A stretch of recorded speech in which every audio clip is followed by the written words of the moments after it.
Hello everyone, कैसे हो? I hope सब अच्छे होंगे, सब खुश होंगे। मैं रितु सोरान स्वागत करती हूँ आपका अपना चैनल लेट्स लर्न रितु में। तो मेरे हिसाब से सब कुशल मंगल होंगे, एकदम मस्त होंगे। तो जी आज हमारा टॉपिक जो है ईवीएस का टॉपिक है। हिंदी का कल हमारा था काल वाला टॉपिक। अगर आपने नहीं देखा है, वो क्लास नहीं ली है, तो प्लीज़ जाके ले लीजिए। और ईवीएस की प्लेलिस्ट भी अगर आपने नहीं देखी है, मीन्स आपने पीछे वाली क्लासेस नहीं ली है, तो प्लेलिस्ट जाके चेक कर लीजिएगा, देख लीजिएगा। क्योंकि इस चैनल पे आपको ईवीएस हिंदी और एसएसटी की कंटिन्यू क्लासेस मिलेगी। बिल्कुल जीरो से स्टार्टिंग है। तो कंटेंट जो है हमारा हाफ लगभग हो चुका है, तो आप देखिएगा ज़रूर और लाइक शेयर करना मत भूलना। तो आज हमारा टॉपिक जो है वो सोर्स ऑफ एनर्जी। ये टॉपिक हमारा 3 दिन से चल रहा है, क्योंकि काफ़ी लेंथी है, और तो इसीलिए ये 3 दिन तक चला है हमारा टॉपिक। क्योंकि हमें एक एक चीज़ समझनी है, टाइम पास नहीं करना। भाई चाहे करवाने को तो एक टॉपिक चाहे एक दिन में ही करवा दो 20 मिनट में, बट ऐसा नहीं करना। तो हमारा टॉपिक है source of energy. LPG, CNG, ये सब, पेट्रोलियम, कोयला, ये सब हम कर चुके हैं। इनके बारे में हम डिटेल से कर चुके हैं, एक एक चीज़ कर चुके हैं। तो आज हम करेंगे विद्युत ऊर्जा, यानी कि जल विद्युत ऊर्जा, या मैं बोलूँ पन बिजली ऊर्जा। कौन सी है? जल विद्युत ऊर्जा, या मैं कहूँ पन बिजली ऊर्जा। क्या है? पन बिजली ऊर्जा। पन बिजली ऊर्जा। सबसे पहली बात, विद्युत ऊर्जा कैसे बनती है? विद्युत जल से कैसे बनती है? मेन चीज क्या है कि जल से विद्युत ऊर्जा कैसे बनती है। तो जल से बहुत सारा, जहाँ जल होता है, बहुत सारा पानी होता है, बड़े बड़े जहाँ बांध होते हैं, वहाँ क्या किया जाता है कि टरबाइन लगाए जाते हैं। जहाँ बहुत सारा पानी इकट्ठा होता है, नदियों का जल इकट्ठा किया जाता है। किसका जल इकट्ठा? नदियों का, या बांध जहाँ होते हैं वहाँ टरबाइन लगाए जाते हैं। बहुत बड़े बड़े होते हैं और उनके मतलब पंखे के टाइप से घूमते हैं वो टरबाइन, जैसा कि आप पिक्चर में देख सकते हो। तो टरबाइन जैसे जैसे घूमता है उसमें पानी गिराया जाता है। क्या गिराया जाता है? पानी गिराया जाता है। तो टरबाइन इसमें लगाए जाते हैं। टरबाइन वाला चीज ध्यान रखना, क्योंकि पूछ लेते हैं। अब जल विद्युत कैसे बनते हैं, इसका सोर्स तो आपसे पूछेंगे ना भी, कैसे बनते प्रोसेस वगैरह, थोड़ा बहुत तो इसी से पूछेंगे, ज़्यादा डीपली में नहीं पूछेंगे, बट मेनली उस चीज से रिलेटेड क्या है, मेन पॉइंट क्या है, वही पूछेंगे। तो जल विद्युत ऊर्जा, टरबाइन से, टरबाइन चलते हैं और उनके ऊपर पानी गिरता है, जिससे बिजली उत्पन्न होती है। क्या होती है? बिजली उत्पन्न हो जाती है। ओके, अब बात करते हैं कि इसके लाभ क्या है, इसकी हानि क्या है। तो इसके लाभ क्या है? जल विद्युत ऊर्जा जो है नवीकरणीय संसाधन है। नवीकरणीय, अनवीकरणीय, परंपरागत, आपको मैं एकदम अच्छे से करवा चुकी हूँ। नवीकरणीय संसाधन है। क्या है? नवीकरणीय संसाधन है। जल विद्युत ऊर्जा जो है वो नवीकरणीय संसाधन है, क्योंकि ये हमारे पास सालों से नहीं चला रहा है, पुराना नहीं है, ये हमारे लिए नया है। जैसे सौर ऊर्जा हो गई, जल विद्युत ऊर्जा हो गई, भूतापीय ऊर्जा हो गई। तो ये क्या है? हमारे नवीकरणीय ऊर्जा के स्रोत है। जैसे बायोगैस हो गई, नवीकरणीय ऊर्जा के स्रोत है। एक चीज तो ये। दूसरा, इसका फायदा क्या है कि इससे प्रदूषण नहीं होता, इससे पॉल्यूशन नहीं होता। इससे क्या नहीं होता? प्रदूषण नहीं होता। प्रदूषण जो है इससे नहीं होता। नवीकरणीय संसाधन है, उनसे प्रदूषण नहीं होता। और जल विद्युत ऊर्जा जो है वो सस्ती भी है। जो बिजली हमारी वैसे बनती है उससे कहीं ज्यादा सस्ती है। तो जल विद्युत ऊर्जा जो है वो सस्ती है, यानी कि सस्ता साधन है। क्लियर इतना? ओके। यानी कि जल विद्युत ऊर्जा या पन बिजली ऊर्जा, पन बिजली नाम भी ध्यान रखना, कई बार नाम में ही कंफ्यूज कर देते हैं। क्वेश्चन वही आता है, आपको पता है सीटेट जो वही क्वेश्चन बार बार रिपीट करता है।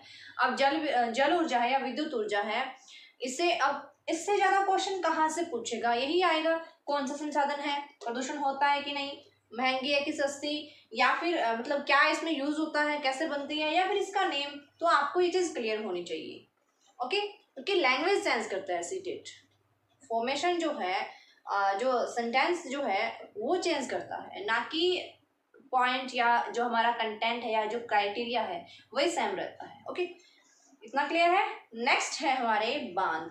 हमने बांध का जिक्र किया ना कि भी बांध से पानी इकट्ठा करते हैं, उसमें टरबाइन लगाए जाते हैं। तो बांध की अगर मैं बात करूं,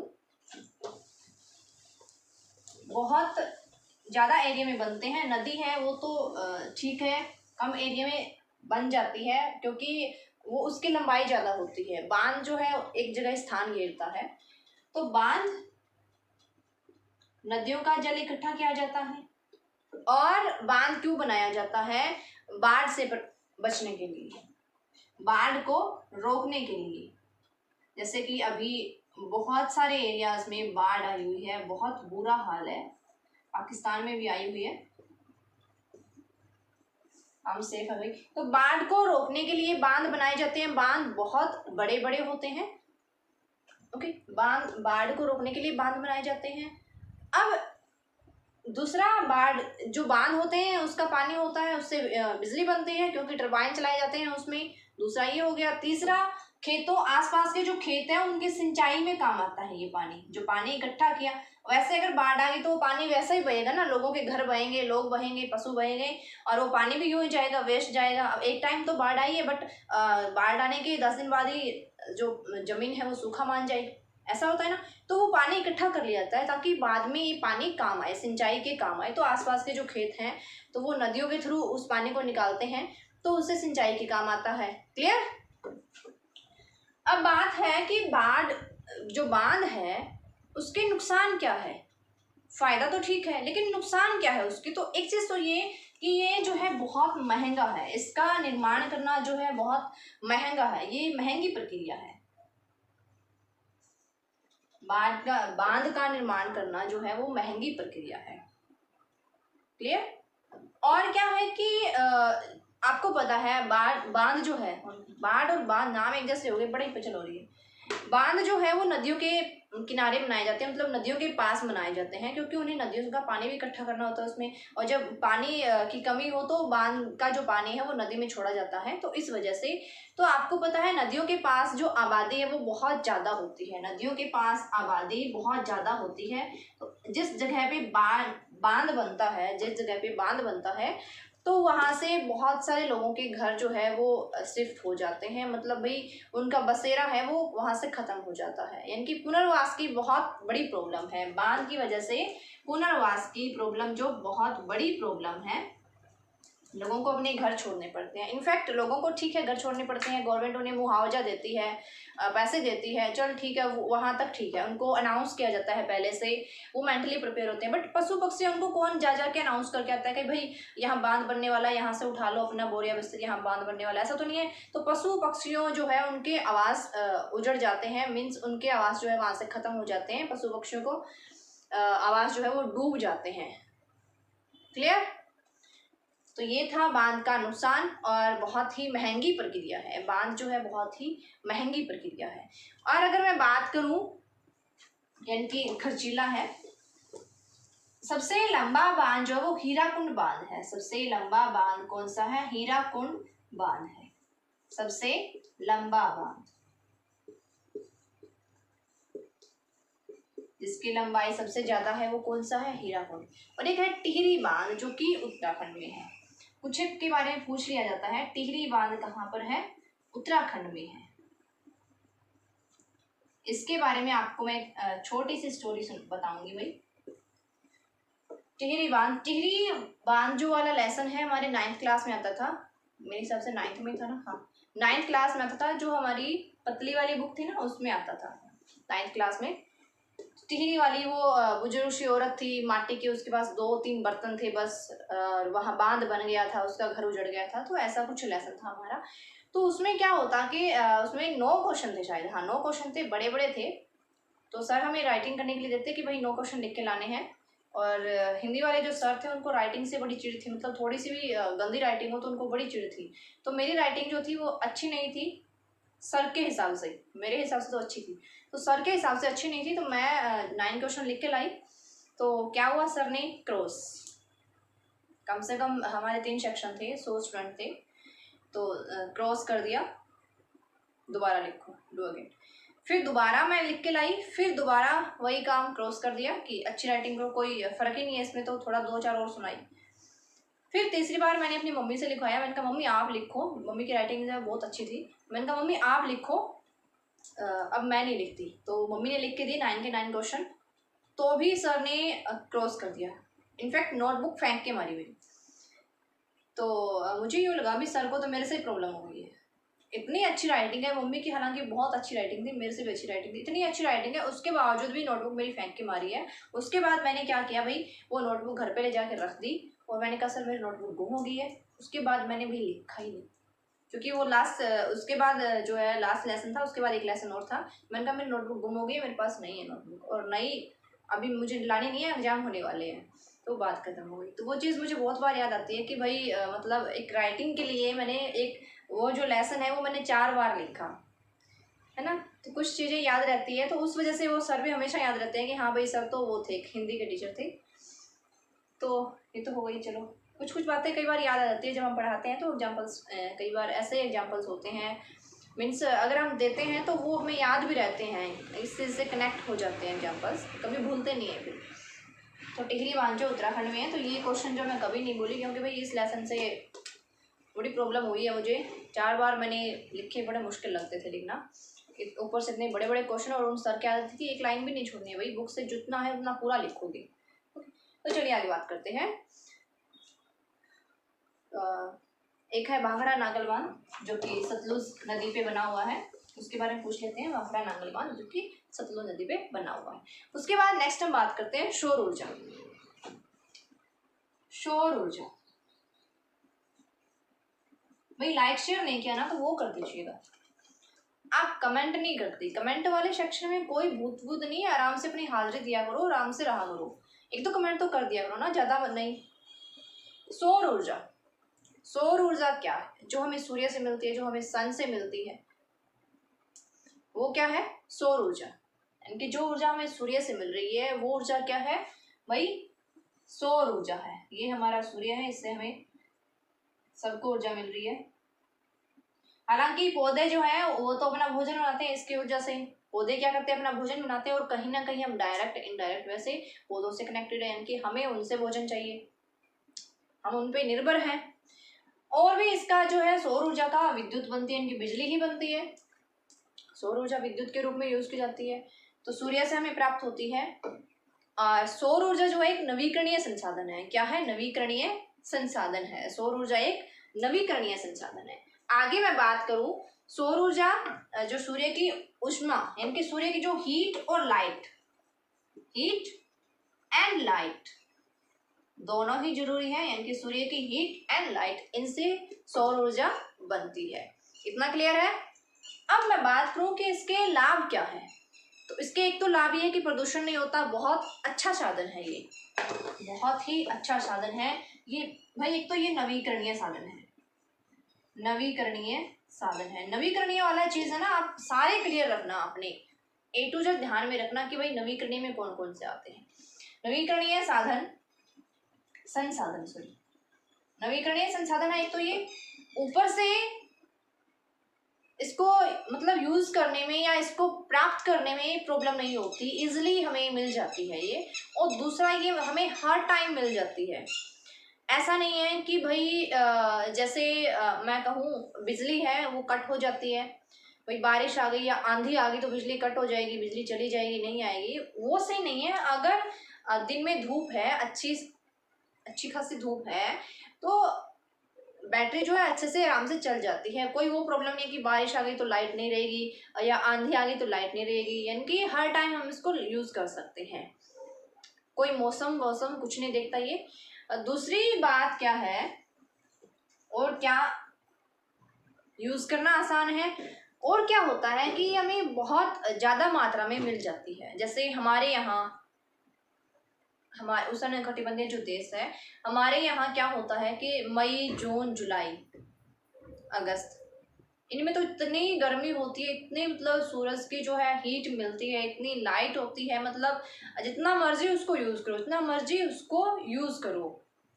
आपको पता है जब एक बार स्टार्टिंग में लगाते हैं उस टाइम पैसे लगते हैं, उस टाइम तो ठीक है खर्चा बहुत ज़्यादा होता है, बट बाद में तो हमारे लिए इजी है, तो उसको मतलब ये हमें प्रचुर मात्रा में मिलती है। तो ये चीज़ माइंड में रखना कि भाई प्रचुर मात्रा में जो हमें मिल सकती है वो क्या है? सूर्य की ऊर्जा। और दूसरा क्या है? ये नष्ट होने वाली नहीं है भाई, ये कभी ख़त्म होने वाली नहीं है, ऐसा नहीं है। कि जैसे सिलेंडर है गैस चूल्हे वाला, अगर ज़्यादा यूज़ करेंगे तो भाई वो ख़त्म हो जाएगा, पता नहीं कब जवाब दे जाए। 950 रुपये वैसे ही रखा है, तो ऐसा नहीं है। तो जितना मर्जी इसको यूज़ करो, अगर हीट है अच्छी और लाइट है अच्छी सूरज की तो ओके। अब बात करती हूँ कि इसके नुकसान क्या है। तो पहला नुकसान तो यही है कि भाई अगर सर्दी में, जैसे सर्दी का मौसम है तो उसमें हमें ये नहीं मिलेगी। अगर बारिश आ गई ठीक है, पहले से बैटरी चार्ज है तो हमें मिल जाएगी, अदरवाइज ये हमें नहीं मिलेगी। तीसरा क्या है कि ये हमें रात को नहीं मिलती। दिन में अगर बैटरी फुल चार्ज कर ली तो ठीक है भाई, और अगर दिन में फुल चार्ज बैटरी कर ली, उसको मतलब पंखे वक्खे चला चला के उसको फूक दिया तो रात में वही बैठे रहना, ठन ठन गोपाल रहना। तो ये इसका नुकसान है। दूसरा, खर्चा बहुत आता है, खर्चीली है ये। देखो एक बार लगाने के बाद फिर तो बिल नहीं आता, बट जब स्टार्टिंग में लगाते हैं तो अगर नॉर्मली घर के लिए हम शीशे रखते हैं तो उसमें भी 60-70 हज़ार का खर्चा आ जाता है। तो ये थोड़ी सी क्या है, खर्चीली है, ये इसका नुकसान है। और मैं बात करूं,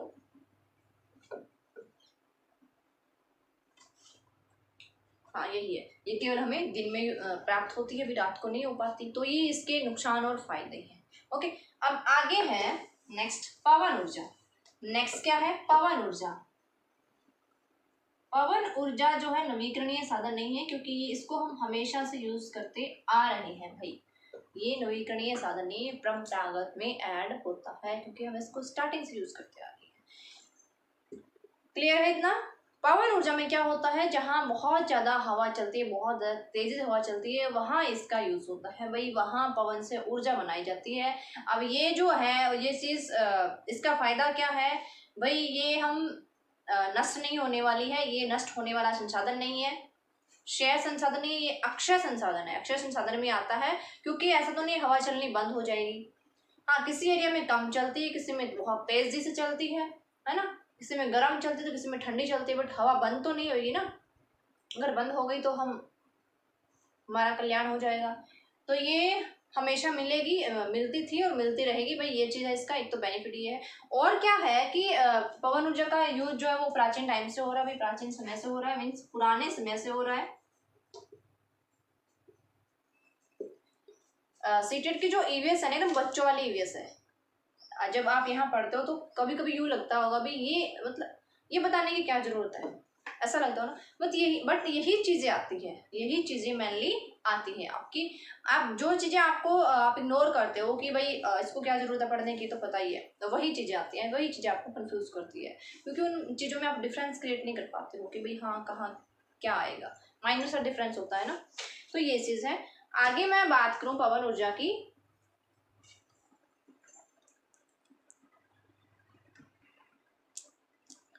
पवन ऊर्जा जो है पवन चक्कियों के द्वारा प्राप्त की जाती है। किसके द्वारा प्राप्त की जाती है, बड़ी बड़ी पवन चक्कियां होती है भाई, पवन चक्की के द्वारा प्राप्त की जाती है। और पहले टाइम में, प्राचीन समय में पवन ऊर्जा का प्रयोग जो है पानी वाले जहाज को चलाने के लिए होता था। पानी का जो जहाज है, जो जहाज पानी में चलता है भाई, समुद्री जहाज है, उसको चलाने के लिए इसका यूज होता था। यानी कि पवन ऊर्जा की गति से जो जहाज है वो चलता था, इसलिए उसका यूज होता था।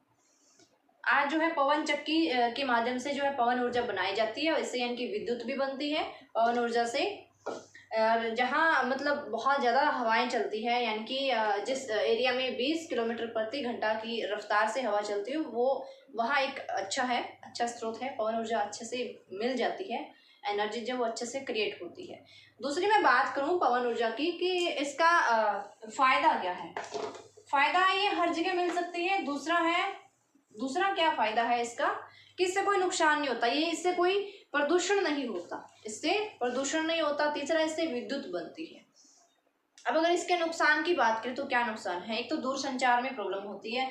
देखो भाई, कई बार जैसे फोन पर बात कर रहे होते हैं, तेज हवा चल रही होती है, आंधी चल रही होती है, तो बड़ी प्रॉब्लम होती है बात करने में, चरड़ पड़ धड़ फड़ ऐसी आवाज आती है ना। तो ये बड़ी प्रॉब्लम है दूर संचार में। दूसरा, पशु पक्षियों के लिए भाई बहुत हानिकारक है। जहाँ पवन चक्कियाँ लगती है वहाँ दूर दूर तक कोई दूर दूर तक कोई पक्षी देखने को नहीं मिलेंगे आपको,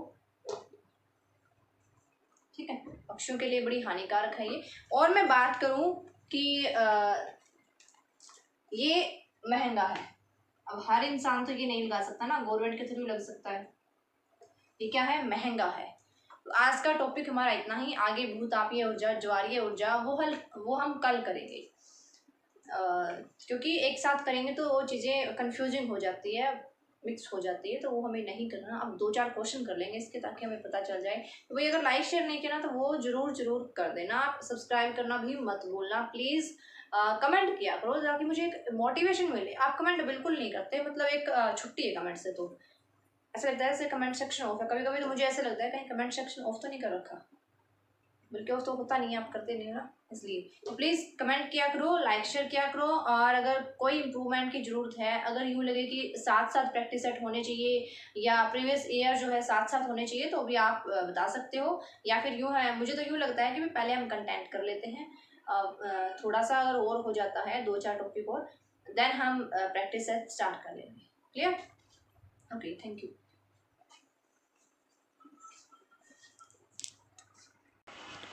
तो ये है हमारा क्वेश्चन, एकदम सिंपल सा क्वेश्चन, एकदम इजी सा क्वेश्चन है कि एक अच्छी ऊर्जा के स्रोत की निम्न विशेषताओं पर विचार कीजिए। प्रचुर मात्रा में उपलब्ध होना चाहिए, सस्ता होना चाहिए, इसका भंडारण सहवन प्रयोग आसान होना चाहिए, उसमें मान कम होना चाहिए, ये ठीक नहीं है भाई, हानिकारक गैसों की उत्पत्ति नहीं होनी चाहिए। ओके, तो अब हम क्वेश्चन देखते हैं। तो हमने लाइनें पढ़ी है, तो हमारा सिर्फ टाइम वेस्ट किया है इसने। एक्चुअली में ये क्या पूछना चाहता है कि इनमें से कौन सा असत्य है, कौन सा सत्य नहीं है, ये हमें बताना है। तो सत्य कौन सा नहीं है? ऑप्शन 2 अगर हम देखें तो प्रचुर मात्रा में उपलब्ध होने चाहिए, तो ठीक है। बी का 4 यानी कि इसका ऊष्मीय मान कम होना चाहिए, ठीक नहीं है भाई, उसमें मान भी तो अच्छा होना चाहिए। तो इसलिए हमारा राइट आंसर क्या होगा? 4, यानी कि इसने असत्य पूछा है, कंफ्यूज मत हो जाना, इसने असत्य पूछा हमें। तो हमारा राइट आंसर क्या है? बी, यानी कि 4, इसका उसमें मान कम होना चाहिए, ये असत्य है। ओके, नेक्स्ट क्वेश्चन करते हैं। नेक्स्ट क्या है?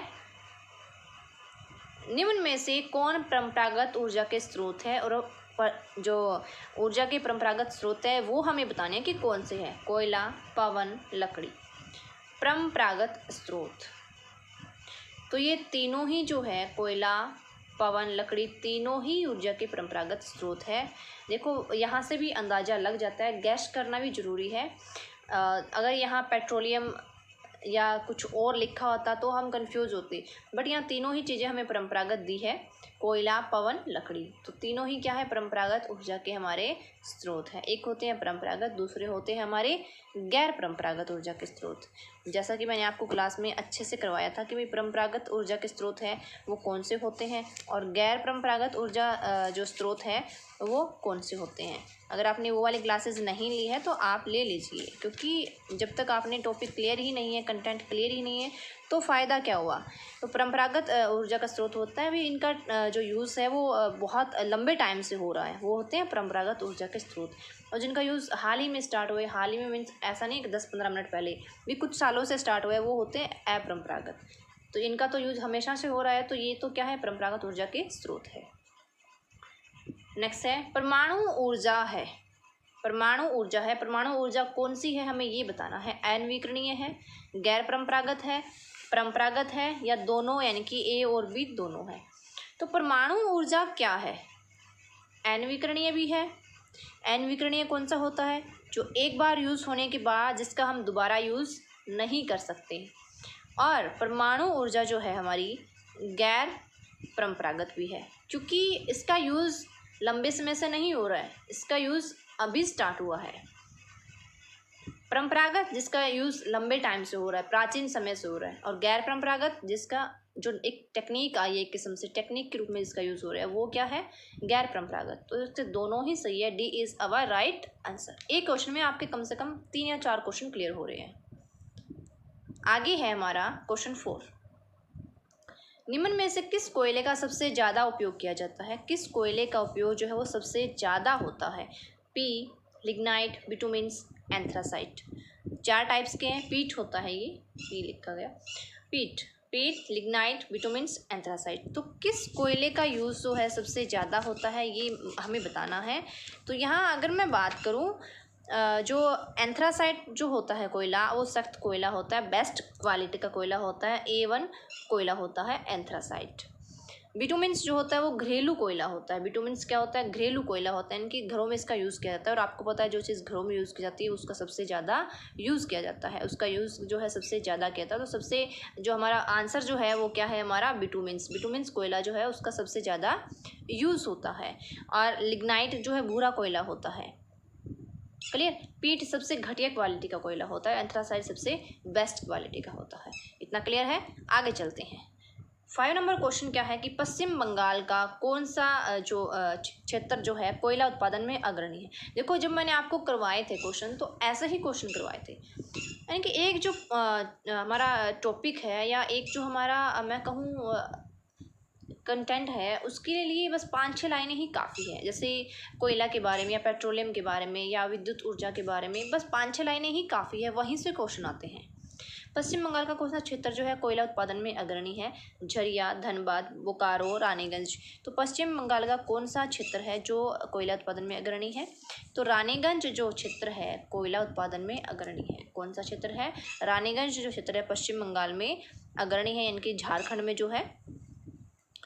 झरिया, धनबाद, बोकारो भी अग्रणी है कोयला के लिए, ये भी। बट इसने पूछा है पश्चिम बंगाल का क्षेत्र। पश्चिम बंगाल में कौन सा है? रानीगंज। और ये तीनों किस में है? झारखंड में है। ये तीनों किस में है? झारखंड में है। क्लियर? और एंथ्रासाइट जो कोयला है वो जम्मू कश्मीर में पाया जाता है, जो कि बेस्ट क्वालिटी का कोयला होता है। आगे है क्वेश्चन हमारा, जम्मू और कश्मीर में पाए जाने वाला कोयला। देखो क्वेश्चन भी आ गया, लिग्नाइट, पीट, एंथ्रासाइट, बिटुमिन्स। तो जम्मू कश्मीर में पाया जाने वाला कोयला होता है एंथ्रासाइट, जो बेस्ट क्वालिटी का कोयला होता है। आगे है, निम्न में से काला सोना किसे कहते हैं? काला सोना भाई किसको कहा जाता है? कोयला, पेट्रोलियम, गोबर, इनमें से किसी को नहीं। तो काला सोना किसको कहा जाता है? काला सोना जो है वो पेट्रोलियम को कहा जाता है। अब जिसको नहीं पता होगा वो तो कोयला को टिक करके आएगा। मैंने आपको अच्छे से समझाया था कि भी इसको पेट्रोलियम को काला सोना क्यों कहा जाता है, जो हमने क्लास ली थी पेट्रोलियम वाली ऊर्जा के स्रोत में। अभी जो 2-3 दिन पहले हमारी क्लास ली हुई उसमें आपको अच्छे से मिल जाएगा। तो पेट्रोलियम जो है वो काला सोना कहलाता है। एक काला जो है बदबूदार द्रव होता है, यानी कि इसमें बहुत स्मेल आती है और इससे बहुत सारे प्रोडक्ट बनते हैं। क्यों काला सोना है ये? क्योंकि इससे बहुत सारे प्रोडक्ट बनते हैं, जैसे मोम, वैसलीन, स्नेह यानी कि ग्रीस, डीजल, पेट्रोल, मिट्टी का तेल, पेट्रोल और गैस। तो इस वजह से इसको काला तरल सोना कहा जाता है। क्लियर है? नेक्स्ट है हमारा प्रभाजी आवासन संबंधित है। प्रभाजी आवासन जो है वो किससे संबंधित है? किससे संबंधित है? पेट्रोलियम से, कोयला से, पवन ऊर्जा से, सौर ऊर्जा से। प्रभाजी आसवन जो है हमारा पेट्रोलियम से संबंधित है। किससे है? पेट्रोलियम से संबंधित है प्रभाजी आवासन। प्रभाजी आवासन यानी कि प्रभाजी आवासन के द्वारा इसके प्रोडक्ट जो है वो प्राप्त किए जाते हैं। रिफाइनरी तेल शोधन जो होता है जो कारखाना में किया जाता है, इनकी जिसको हम परिष्करणशाला हिंदी में बोलते हैं, तो प्रभाजी आवासन किया जाता है। नेक्स्ट है हमारा प्राकृतिक गैस का मुख्य संगठक है। प्राकृतिक गैस का मुख्य संगठक क्या है? Methane, butane, propane, carbon dioxide. तो प्राकृतिक गैस का मुख्य संगठन हमारा क्या है? मीथेन है। 90% इसमें मीथेन मिलती है। इसका मुख्य संगठक है मीथेन, यानी कि इसमें 90% मीथेन मिलती है। बाकी प्रोपेन, ब्यूटेन भी पाई जाती है। ओके, नेक्स्ट है वाहनों के लिए साफ सुथरा ईंधन। वाहनों के लिए हमें साफ सुथरा ईंधन बताना है, पेट्रोल, डीजल, एलपीजी, सीएनजी। तो वाहनों के लिए साफ सुथरा ईंधन जो है वो सीएनजी है। कौन सा है? सीएनजी है। इससे प्रदूषण नहीं होता और इसका भी मुख्य घटक क्या है? मीथेन है। और सीएनजी के जलने से धुआं नहीं निकलता। सीएनजी के जलने से धुआं नहीं निकलता। इसका उपयोग जो है उद्योगों में भी होता है। ये क्वेश्चन भी आया हुआ है कि सीएनजी का उपयोग किस किस में होता है? घरों में, वाहनों और उद्योगों में, या फिर इन दोनों में? तो दोनों में ही इसका यूज होता है। वाहनों में भी होता है और उद्योगों में भी होता है। क्लियर है?